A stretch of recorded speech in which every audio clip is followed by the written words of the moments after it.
Today's message actually it says enjoy your life. And I will tell you, I'm going to go out of the frame here for just a moment, which will drive Tom absolutely crazy. He's going to put a collar on me and zap me every time I get out of the camera, reach the camera. But I was thinking, and this is the thing, we sometimes, and all too often, we get caught up so much in all the difficulties and all the troubles and all the speed bumps and all the things that are going on, and we start to lose focus. Because all we keep asking is, well, how do we get past this? And how do we deal with this? And what about this over here? And I'm having a struggle with here. And whether it be addiction, or whether it be a job, or whether it be whatever it is in our lives, and we get kind of caught up in that, and we forget to enjoy what God has given us. And the things that we have. And one of the things I was thinking about is, what I told you about last night when I was with my friends, and I just kind of looked, and I thought, here was almost 25 of us gathering who, and I hate to date myself, I thought about it, somebody put it in perspective, that graduated from 8th grade 40 years ago. 40 years ago. And just recently made this reconnection with these individuals, and we got together to almost 25 of us last night, and I thought to myself, there's nobody here that I dislike. That I absolutely, this is great how God has renewed and refreshed us. And here's all these individuals gathering together. Our main connection was back to 8th grade when we graduated. And yet we all enjoyed one another's company. And I thought to myself, wow, what a blessing it was. That God gave me this moment. He gave me all these people. And now, are all these people Christians? No.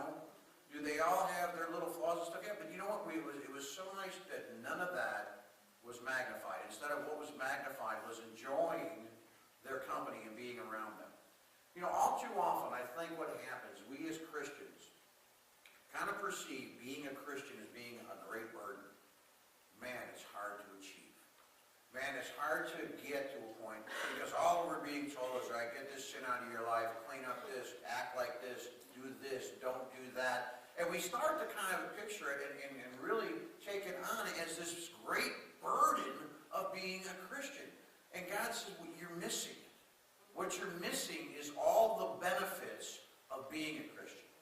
You're missing enjoying your life because you're going through every day as either thinking you're a failure because you messed up, or you're thinking, wow, it's really, I got to really watch what I'm doing, watch what I'm saying, watch how I behave, and everything. And you kind of like, you're not really enjoying the day. It can be an absolutely perfect day outside, and God could be doing all sorts of things for you that day, but you're so consumed with the burden of being a Christian that you're not enjoying the fruits of what God has given you. We deal with our addictions, but hallelujah, you've gotten past that. We deal with the fact that you're incarcerated. Guess what? You're not now. You're free. Amen. Enjoy that part. Yes, there's another journey, another step to that, but trusting in God is saying, all right, He gave me this where I am free. Then the next step is going to be, I'm going to trust Him with the next step because this is what He gave me. I'm going to enjoy this freedom that I am. We talked about in Easter about being free, having salvation. The chains are off. Guess what? Enjoy that. Amen. Why can't we enjoy being Christians? There are those, it would have been easy last night for me to feel the burden of, these people are drinking. I got to make sure I don't drink. I got to make sure I don't drink. I got to make sure that they, look at me in the right way. No. I just enjoyed myself. You know what? I trusted God and that His Spirit was strong in me, that I wouldn't succumb to those things.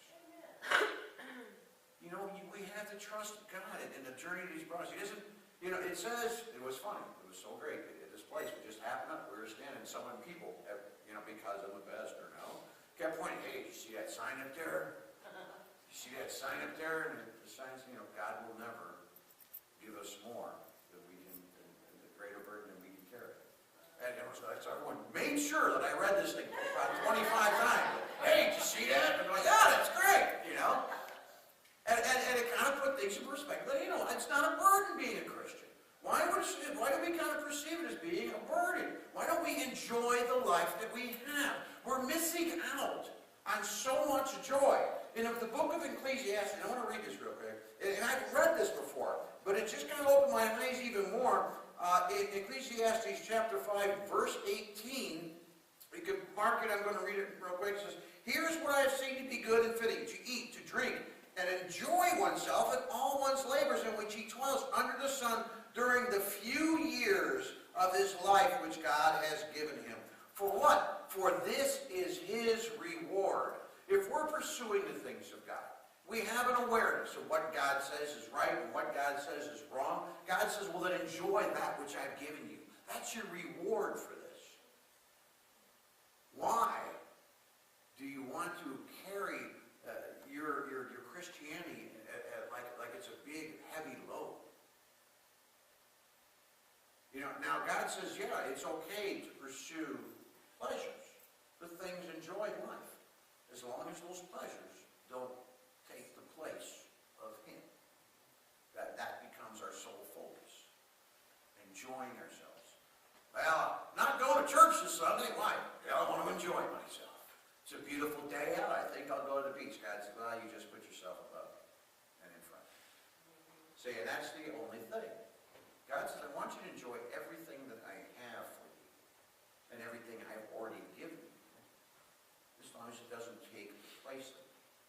Like, and of course, we know money is a big thing. Money's a huge issue. Quite often, we kind of pursuit the money we place in front of God. And it kind of leads to us doing other things that do take us further away from God. God says, I want you to enjoy yourself. But, not to the point of being stupid. That's pretty much it, Don't be an idiot. Have fun, it's like your parents. Go out there, have fun. Now, don't be stupid. Don't go hanging around with them kids, get yourself in trouble. God's like the same way. All right, go out there, enjoy yourself. But don't get yourself hooked up in the wrong thing. That pulls you away from it. Pulls you away from me. And it's so true. We don't enjoy things. I love this picture. I saw this picture, and it's just a child playing in a puddle. You think about it. When a child gets in a puddle, they don't think about, oh man, mom's going to kill me when I get home because I'm wet. This one, the child doesn't have socks or shoes on. And Austin made a mention to me. He saw the picture, he goes, what are they doing? I said, playing in a puddle. He says, well, they don't have socks and shoes. Now, in Austin's mind, it would have been more fun to have socks and shoes. If barefoot keeps you out of trouble, Austin's like, I don't care. But see, that's the mindset. It's enjoying. All he thought about was what would be enjoyable. And sometimes, we need to just, jump in a puddle. Oh, you're going to get your shoes wet, your socks wet. So what? They're socks and shoes. It's not the end of the world. And sometimes we look at that as, so what's proper and what's not proper? Well, who says jumping in a puddle with socks and shoes is improper? Other than your mom when you were growing up. Think about that. We kind of put ourselves in check and keep ourselves from having a little bit of fun because, well, it's not the right thing to do. Yes, it is the right thing to do. I had this pair of boots that I had taken to Africa. They're waterproof. They have Gore-Tex and stuff, which means they breathe. It's weird because stuff can get out and it can't get in. And when I got back and stuff, we went on vacation. I think we were in Cozumel. We took a little short cruise, and it was a heavy downpour in Cozumel. I mean, the streets had about this much water, and I was wearing those boots. And everybody that was with us is trying to do it on sidewalks and I'm walking. And why? Because it was fun. It was just fun. And it was just enjoying the moment. They could have said, oh, it's raining, it rained, the streets are flooded, this stinks. No, let's just have fun with it. Let's enjoy what we have. We just don't do that enough. We get kind of weighed down with our jobs and our responsibilities. You know what? We say that our children are a blessing, but how many times do we perceive them all too often as a burden? Whether they're children or even grandchildren. And we don't enjoy them. We didn't see this, but, Austin's in Little League, and Derek's out there and he's coaching a little bit, and I'm out there coaching, and Derek's not doing it to enjoy the time with Austin. He's kind of doing it, well, I have to. And the perception of what he's doing, he's missing out. And I have a gentleman that I work with who really enjoys spending time with his children. And you can see it when he talks about it. He's just so happy. You know, you go, I took him to the batting cages. Now some of you are like, I gotta take him to the batting cages, so you need to be better, No, he enjoyed that time and just doing these things. But everything he talks about with his children, when he's doing things with them, it's enjoying. He doesn't go, tomorrow we got practice, the day after we got practice, then we got a game. He doesn't look at it as a burden. He's enjoying his children. He's both as his son and his daughter. And too often we kind of put the wrong outlook on things. We don't see things for the way they are. We talk about people being in our lives being a blessing, yet sometimes when they're in need, we perceive it as a burden. Instead of a joy to help, we perceive it as a burden. In Ecclesiastes it says also, I think it is, let me read this real quick, I think it's chapter 9, verse 9, and it says men, but or women, I'm going to tell you wife, and I'm going to tell you what this means. In 9:9, it says, enjoy life with the woman whom you love all the days of your fleeting life, which he has given to you under the sun. For this is your reward in life, and in your toil in which you have labored under the sun. That says, you mean all work, it's kind of the proverbial all work and no play makes Jack a dull boy. God says, look, I don't want you just working at being a Christian, I want you to enjoy the fruits of what you're doing. And as far as a woman, it says, this is not say wife, which I mistakenly just said before, but it says woman. Now, that could be man, too. Enjoy the person, basically saying enjoy the person that is in your life. A woman could be a mother, could be an aunt, man could be an uncle, could be a father, could be a friend. A woman could be a neighbor, whoever it is. Enjoy life. In other words, enjoy that which you have, what God has placed in your life, the people that God has placed in your life. Enjoy it. Don't, Charlie, you got something to say? Well, because this fits with this. I love it when I walk out of a Jewel or a Dominic's. It's pouring rain and everybody's congregating around the front over there. And I just plow right through there to the point that I got to turn around and say something. I'm getting watered. I'm going to grow. Or something. Getting watered. I'm going to grow. And they just look at me as if I'm weird. I mean, it's just. Yeah, I know what you're saying, because I'll walk out and be like pouring out, I'll start walking to Jan's. It's raining. I'm going, it's only water. It's only water. I'm going to dry off. It's not like, God made me waterproof for a reason. see, it's how we look at things. It's kind of like this. Looking at rain as being a bad thing. No, without rain, guess what? Things don't grow. Yes. We all know that we need plants to produce oxygen in order to breathe. Yet without the rain, we wouldn't have those. If you look at your life and the difficulties, and this has always been a way of relating to it, is the rain in your life makes you grow. The difficulties in your life, sometimes we look at the things that go on as such a, this is so horrible. My life is over. Every little thing that comes, every little, I'll tell you what, I lived in Florida every day, it was a downpour, a torrential downpour for 20 minutes where you couldn't see while driving. Yet, it only lasted that 20 minutes. The rain doesn't last forever. The difficulties in your life don't last forever. If you get so caught up in the difficulties, you're going to miss it when the time comes to enjoy the fruits of what happened from that growth, from that rain. We just don't, Trina had put a thing on the thing in Facebook about getting together for a picnic. And you can read the joy or the prospect of joy in the note about getting together. We could have games and we could do this, and he just kind of went on, and I'm like, she's already having fun, and we haven't even planned it yet. But the prospect of enjoying and having us, that was, I bet when you were typing this, you were getting kind of excited. Like, we could do this, we could have, and it was just the thought of enjoying things, enjoying time with one another. or just the idea. We miss that. We get caught up in the junk. Being Christians is supposed to be a joy. It really is. Remember, we're not like the world. We're separate, which means we get bonus. We've got perks that others don't have. This is like the cool job to have. The ones where we kind of look at they got a golden parachute. So do we. Ours isn't going to fill the bank account, but it's going to fill up your heart, So I've seen people with less have more fun. Why? Because they're just enjoying what it is they have. It's like, you ever see the guys out there playing drums on buckets? They don't have a fancy set. But man, they're having a good time. Sticks in a bucket.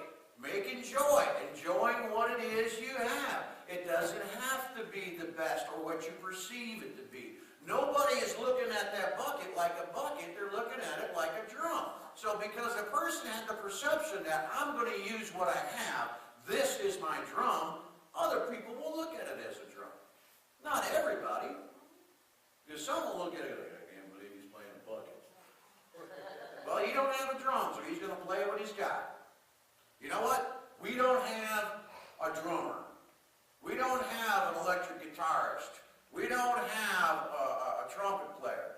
We sing our hearts off with what we have. And it's just enjoyable. You know what? Easter, people enjoyed the music. And you know what? There was no big band behind us playing.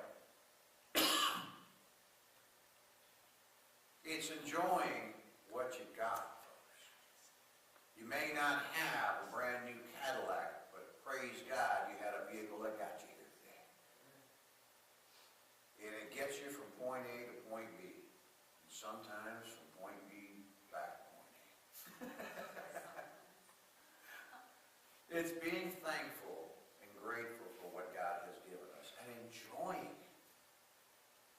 We kind of get this idea, because the world, there was a James Bond movie, the world is never enough, or the world is not enough, something like that. That's kind of how the world teaches us, is no matter what you got, it's never enough. God says, whatever you got, there's plenty. You've got more than you know. You've got more than you know. You don't need to have $1,000 in your pocket to enjoy yourself. You don't need to have the things of the world to enjoy yourself. I got together with friends last night. I didn't need to have alcohol to enjoy myself. Amen. I didn't need to smoke pot to enjoy myself. I didn't need to snort cocaine to enjoy myself. I didn't need any of that other stuff to enjoy myself. All I needed, what God gave me, that was almost 25 people. Who accepted me and liked me for who I am. You see, you know what? You don't need to have 100 people have a parade. All you need is one to start it, and for others to go, I can do that too. Have fun. But it's about enjoying what you have and not lamenting about what you don't. Because what you have has been given you by God. Amen. And it's been given to you freely. It's been given to you out of love. It's been given to you with just, He wants us to enjoy ourselves. He wants us to be happy. God didn't say, I'm going to send my son to die on the cross so all of you can be miserable. I don't think that He said that. I haven't read that. And I've read this, but you have to go back and read it. There's something in there that says it? No, it doesn't. In Psalm 16, verse 8 says, I have set the Lord continually before me, because He is at my right hand, I will not be shaken. Therefore my heart is glad, and my glory rejoices.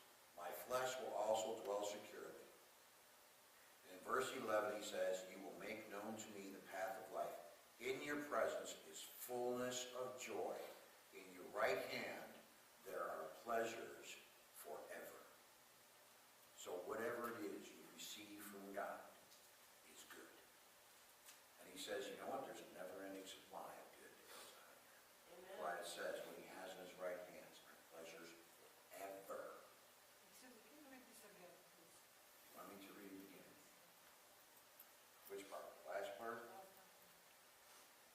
make known to me the path of life. In your presence is fullness of joy.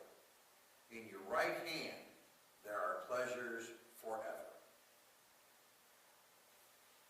Before that I had read, I have set the Lord continually before me, because he is at my right hand, I will not be shaken. All right, that's another gift right there. That's a pleasure in itself. Because God is right there. I don't have to worry about it. We choose, remember, we choose to worry. Our choice. It's our choice to worry about something.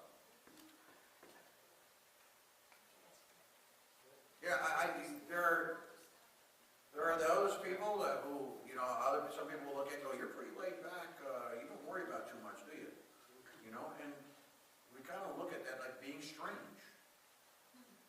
Sometimes, like, why you don't have a job, why aren't you worried? Your rent is due, you don't have money, why aren't you worried? There's this going on in your life, well, why aren't you worried? People want us to worry. We look at those who don't worry are kind of laid back as though they're strange. We make the choice to worry. We make the choice to feel burdened. We make the choice to be unhappy. It's about our choices. I've said that before. When you get up in the morning, remember the choices you're going to make throughout that day. Don't forget, at the end of the day, if you're miserable, it's because of the choices you made. If you're happy, it's because of the choices you made. Now some will say, well, that other person, if it wasn't for them, I'd have been happy at the end of the day. Once again, it was your choice and how you receive that person. Amen. That is very true. We want to kind of put the reason for our unhappiness on other people. And God says, well, I want you to enjoy your life. Why? Because I've got everything you need. I've got everything for you. I want you to be happy. I want you to enjoy it. And you just make the choice to not. The choice, think about the things that make it miserable. Worry is the worst one. Worry is absolutely the worst one. But it's your choice to worry. Remember, when you make a choice, when somebody, well, it's hard not to worry. No, it's not. Not really. Not if you trust God. You have that choice. Your choice is to trust God and to not. Your other choice is to not trust God and to worry. That puts quite a burden on you right there as a Christian, because you're going, well, wait a minute. I worry, and you're saying I don't trust God. Yes. Yes, that's exactly what I'm saying. You chose to trust God only in certain things. Somehow you think he's only capable of those certain things. Let God have the Yes. Let him have the fun with that one. Well, well, think about it. That was your choice. What you said, God, you're capable of this, but you're not. When you start putting it out this way, it really puts a burden on Christians to really think, God, but you're not capable of this. No, I think God can do it. Then why are you worried? Humming up, just in case. Well, I'm just worried. Wait a minute, you're worried, but do you trust God? What? Yeah. You always get that. It's not really a very reassuring yeah you get from people. You get, It's a Christian two-step. yeah. I trust him. And then comes the, but I need a lot of, I really need a lot of this. Okay? And? Okay, so you think God's not capable of all of that? Well, yeah.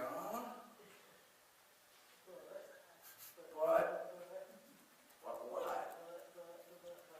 See? That's something we put on ourselves too. We put distrust of God on ourselves, and then we want to say, come on, and then somebody goes, oh, I'm such a horrible Christian. Yeah. I just don't trust God, and why can't I be a better Christian? Okay, now you're really not enjoying it.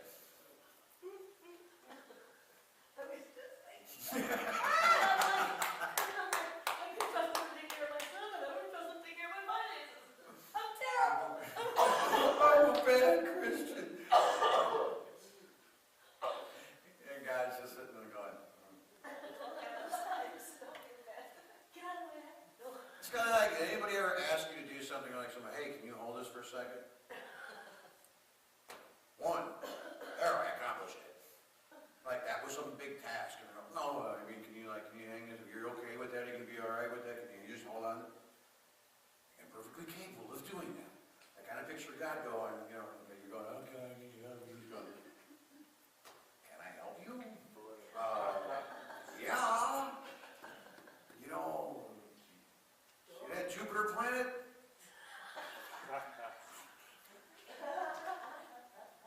See the moon?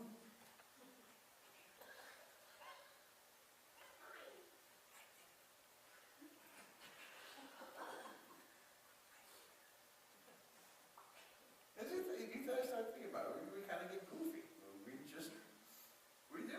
It doesn't make any sense to me. I really, when I see people, sometimes when I talk to them, it just doesn't make any sense. Right? Like you said, I can trust you with my relationship, but my money Yeah, right? is another thing. You guys don't know, like what, the sun isn't in a perfect spot? You too warm, you too cold, radiation, what, the atmosphere wasn't stacked right, the complexities of that leaf are just a little off. You know, that leaf, that every cell that I created and put together for that, to grow that rose that you think is so beautiful. But, you know, you can't tell. And Jupiter will be stuck in my Yes, head. Jupiter will be stuck in your head. Yeah, Jupiter. What do you think? He says he made the heavens and the earth. He made everything. And yet somehow, he just can't take care of things in my life. You know what I find funny is those people that don't work their butt off to bring in what they should be or could be, and they have more trust that the Lord's going to provide for them. And that is my thing. Well, now, I'll say this. God says, if you want to sit on the sidelines for me to do everything, that's not going to happen either. This is a partnership. Don't forget, what you entered into with the covenant with God is an agreement. That means you created an agreement, a partnership. He does certain things, and you do certain things. If you don't do the things that you're supposed to do, what makes you think that he should still fulfill his end of the bargain? That's where the word comes from. Well, what that is that's a way for people to, sometimes it's not really trusting in God. They can say they trust God, but sometimes what they're really saying is, I don't really care. I'm lazy. No, or I'm lazy, exactly. And it's easy, see, and you have to look at, and I'm not casting judgments on you, but sometimes the level of faith of an individual or person's tell you whether they're really trusting God or just going through the motions of living because, well, it is what it is. Tell you what, Tammy, you trust God for me. I'm going to go over here on vacation, okay?